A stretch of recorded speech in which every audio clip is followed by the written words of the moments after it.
everyone. I'm Larry Ridley. You're tuned into the NFL on EA Sports. We've got a good one on tap today, and there's going to be two quarterbacks ready to get it done on the gridiron. It's Roethlisberger's Steelers going up against Carr's Raiders. With that, we'll get you out to Oakland, so we'll hand it over to our colleagues, Brandon Guyton and Charles Davis. Larry, apart from a 13-year gap in L.A., we are at the home of the Raiders since 1966. But how much longer will they be playing football in Oakland, California? Today, we've got a good AFC matchup on tap between the Pittsburgh Steelers and the Oakland Raiders.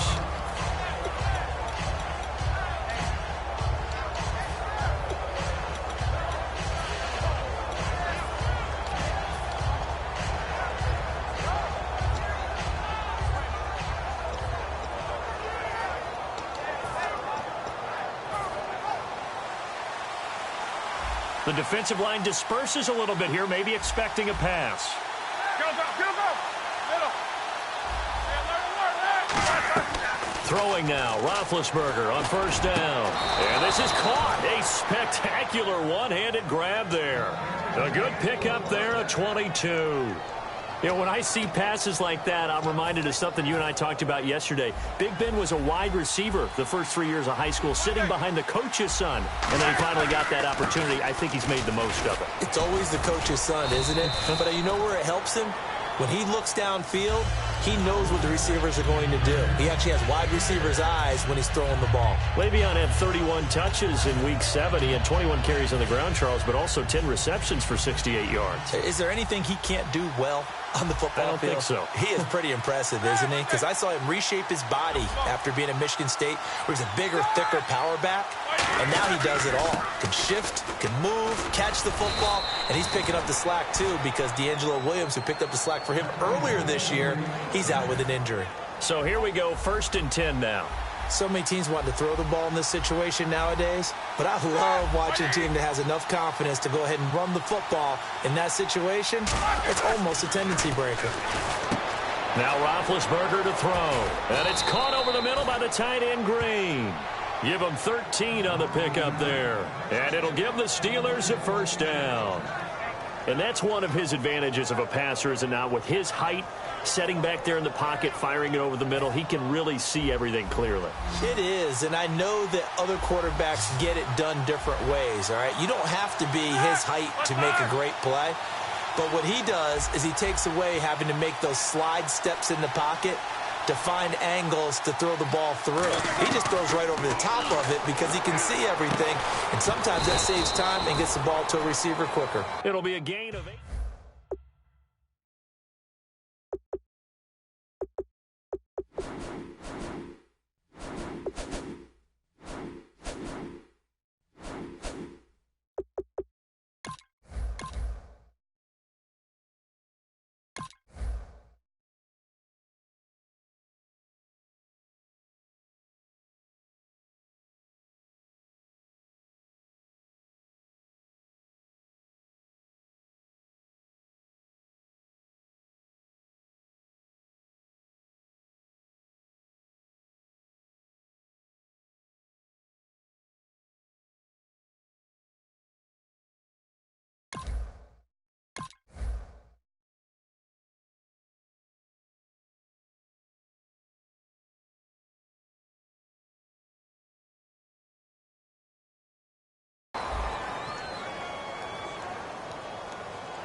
Red zone opportunity.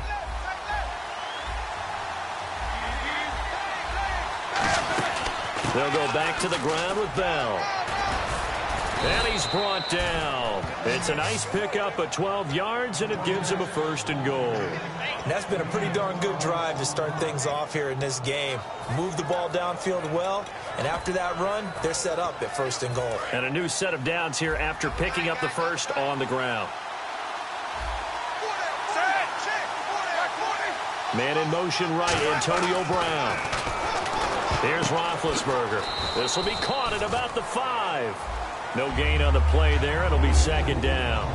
Offensive starters time. Electric is certainly a word that comes to mind when you talk about Le'Veon Bell. Love the way that he reshaped his body coming out of college. A bigger, thicker runner while he was at Michigan State. Lost weight, became more of a whippet in the NFL, and now no one can tackle the guy, whether he's running it or catching it. On second down, it's Bell. And he's into the end zone. Touchdown, Steelers. Le'Veon Bell, a 5-yard touchdown run. And the Steelers take the ball down the field and score on their opening drive.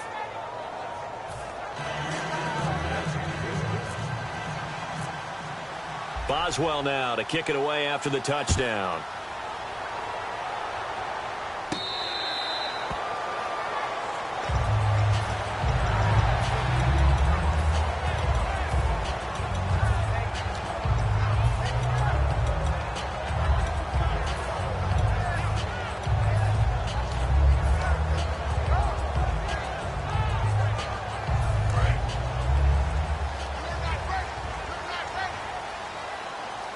They'll put 2 receivers left, 2 to the right. Murray the lone setback. Carr going to throw. He's got time in the pocket. Oh, he's going to take a shot right away. And no, incomplete. Boy, they took a shot there on the first play, tried to start it out with a bang. But it's second down. And this O-line, it is the lifeblood of the offense. They established the tone. Mean, nasty, physical. They can't wait to get after people. That allows the rest of the offense to feel confident. And on 2nd and 10 now. And the D-line pinching together must be expecting the run. Back to the air on 2nd down. It's Carr. He gets this one to Michael Crabtree. And they're able to get this one across the 35.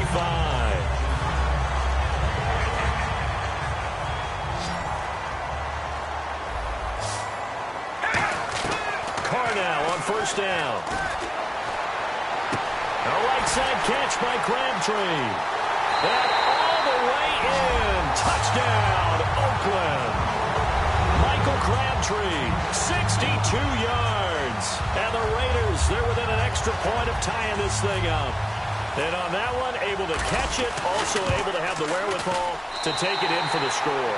And how about the phases of a successful catch and a completion of a play? Look the ball in, secure the catch, and then, of course, the run after the catch that ends up in the end zone.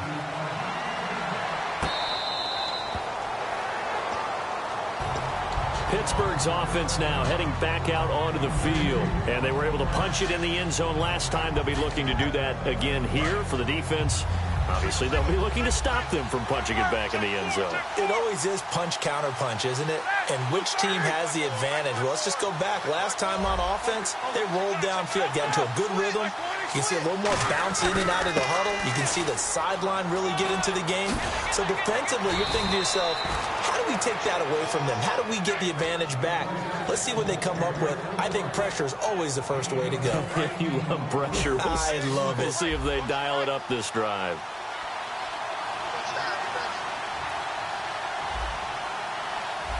They come up with one running back. That's Bell. And he'll get it up the middle. And he stopped immediately there. No gain on the play there. 2nd down. So nothing there, but maybe you blame that on the blocking.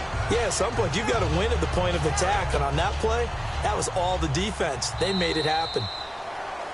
Back with Charles Davis, Brandon Gaudin. It's Steeler football to begin.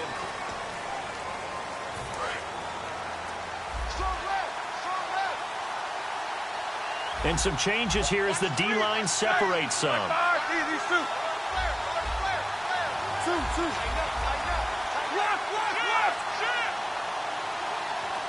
And they'll put Bryant in motion left.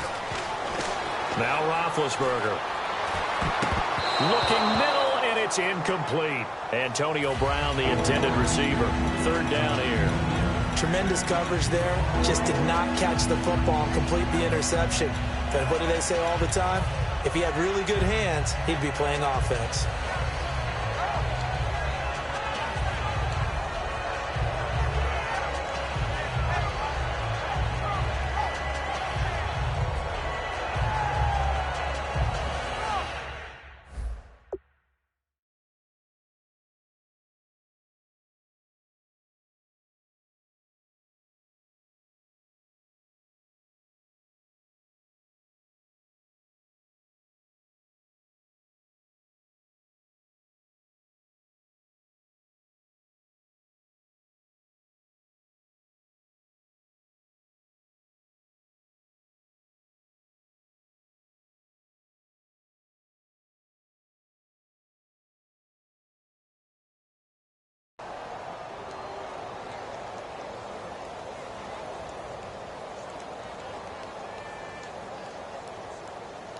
So incomplete on second down. Now they'll look to convert here on third.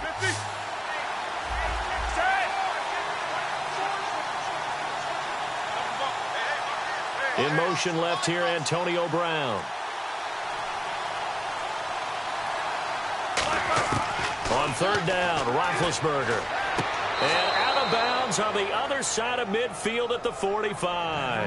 And that one good for 16 yards and a first.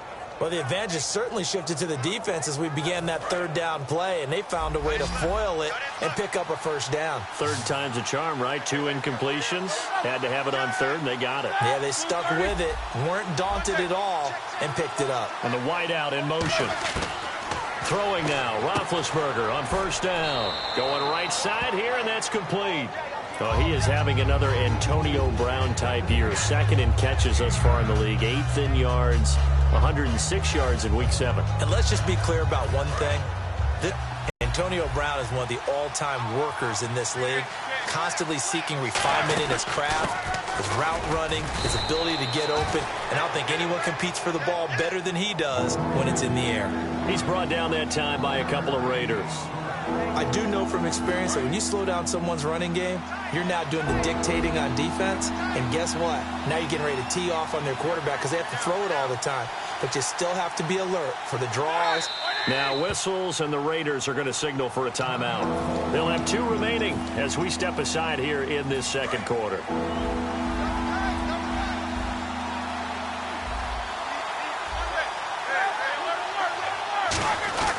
They'll try and run for it with Bell.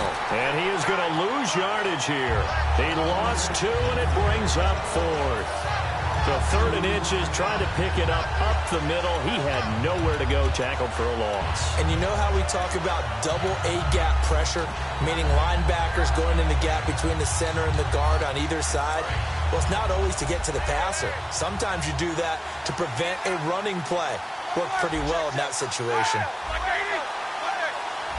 And the slot man goes in motion left. Here's Bell. Le'Veon Bell stops short of the line to gain. And the Raider D, they get the football back. So out come the Raiders.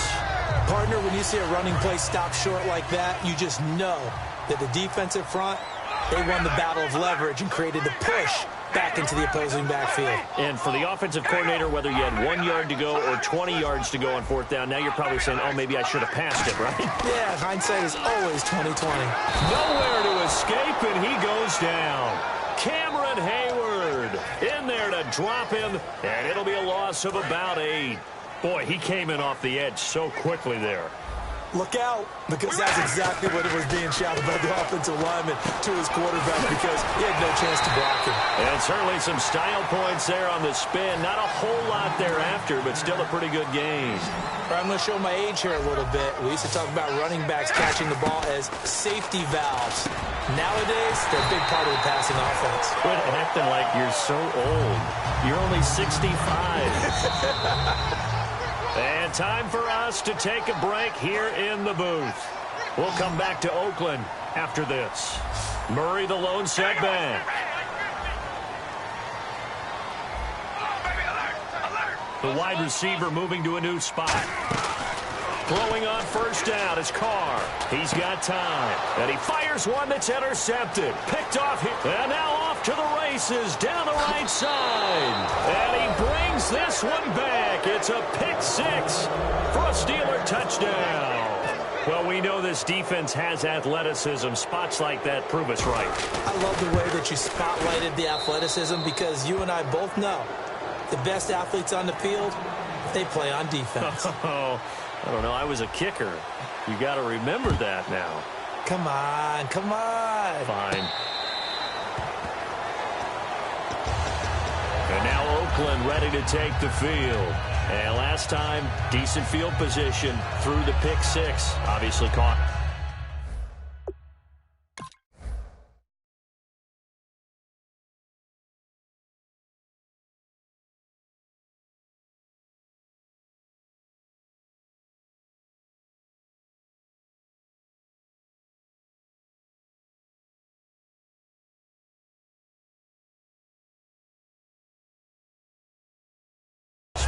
but they can't afford to just bunker in now. All right, good field position means go ahead and attack on offense. Try and press the advantage a little bit. They just have to be better with the football on this possession. So the last one, that didn't bother you too much last time? No, because it's exactly what you're supposed to do. You can't have good field position and not try to take advantage of it.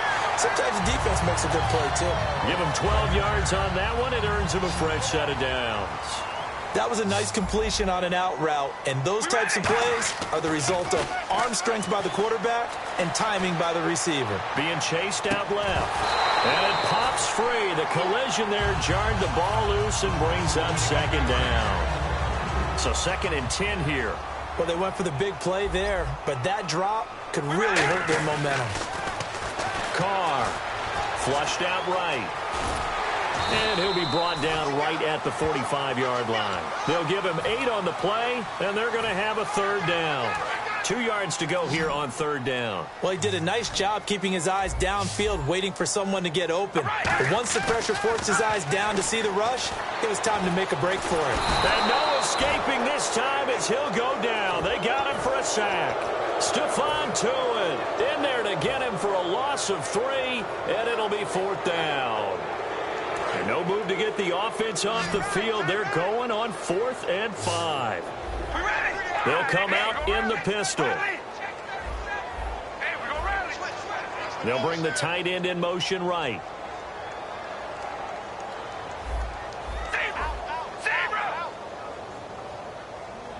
Looking to jam the receivers at the line here. Press coverage look defensively. They do go for it. It's Carr. And that is incomplete. So 17 seconds now on the clock here. Now the Steelers offense gets ready to get back onto the field. And this is a spot late in the clock near midfield, though. Maybe take a couple chances, see if you get in field goal range. You do that if you have trust. And this should be a position now where the great ones, they relish this opportunity to try and put points on the board. Looking deep downfield. And caught in the end zone. Touchdown, Steelers. Antonio Brown as the first half is winding down. And the Steelers are going to add on to their lead. And the lead will grow by 1 more. Boswell now to kick it away after the touchdown.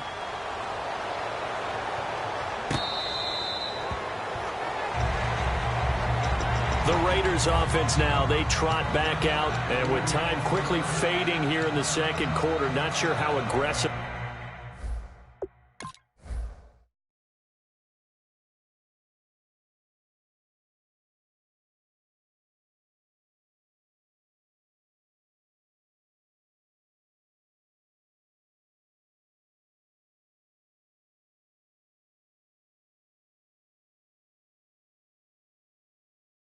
Offensively, they want to play this.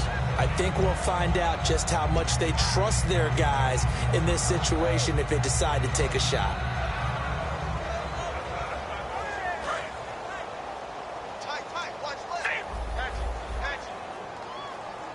We ready? Wide and yank. Wide and yank. Turn it up. Turn this thing up. Let's go. Hey, we're going to rally. Rally. We ready? Wide and yank. Zebra. Zebra. We're going to rally. Rally. And he motions the wide receiver. On 1st down, Carr. Into double coverage, and it's intercepted. A great read, and it's picked off. And a potential turning point as they'll get the football in very good field position late in this first half. And on the outside, they're playing press coverage. Possible run anticipation here as the D-line sandwiches together. Now a 1st down carry by Bell. And he's going to fight his way forward here for a modest gain. Now hold everything here. We're going to get a timeout by the offense. So as they take it over, we step aside. So 3 seconds here remain in the half. On is the field goal unit to see about getting 3 points. From the left hash, this will be a 52-yard attempt. And this is right down the middle as he puts it through. So we've hit enter. And pump the brakes, Larry. Pump the brakes. We are ready for quarter number 3. So both teams have their marching orders, and we'll get going again here in quarter number 3. Out comes the Raiders offense. They'll go on offense first to start quarter number 3. They have the ball here for the inaugural drive of the second half. Pretty big deficit, though. We'll see what adjustments were made in that locker room. And I never want to make something more important than it actually is, right? I don't want to create more hype than what is there. But this you're is going to do that? I'm doing it, though. This is a really important drive. And we often talk about teams scripting plays to start a game. A lot of them script to start the second half, too. And they're scripting something that they expect to get them into the end zone and back into this game. We'll see if that script is a good one for them. And they're going to speed things up here. On 1st and 10, here's Carr. Flush to his right. On the run, he'll let this go deep right side. Michael Crabtree, the intended receiver, and that'll bring up second down. One thing I know from experience is that when the deep ball is thrown and you're the defender, you've got to fight that little bit of panic that emerges. You've got to play the ball really well. It's a 50-50 jump ball play. And guess what? They took a shot. Are you going to win it? And in this case, they managed to get it done. That one goes for 24 yards. Looking to speed things up here, going with some tempo. Carr now on 1st down. And he's going to be intercepted a 3rd time. A great read, and it's picked off. And he's going to take this one back to the 37-yard line. Time for the Steelers offense now to get set for their first possession of half number 2. And fortunate to get points on the board last time. They had to hit a really long field goal to do so. The kickers in today's game are so good and so skilled and hit from distances that we almost start to take them for granted. And we can't do that. That's a long field goal that they got 3 points out of. They've got to feel good about that, and they better make sure they love him up because he's helped them out. Yeah, now we'll see if that offense can put 6 on the board here. We'll see.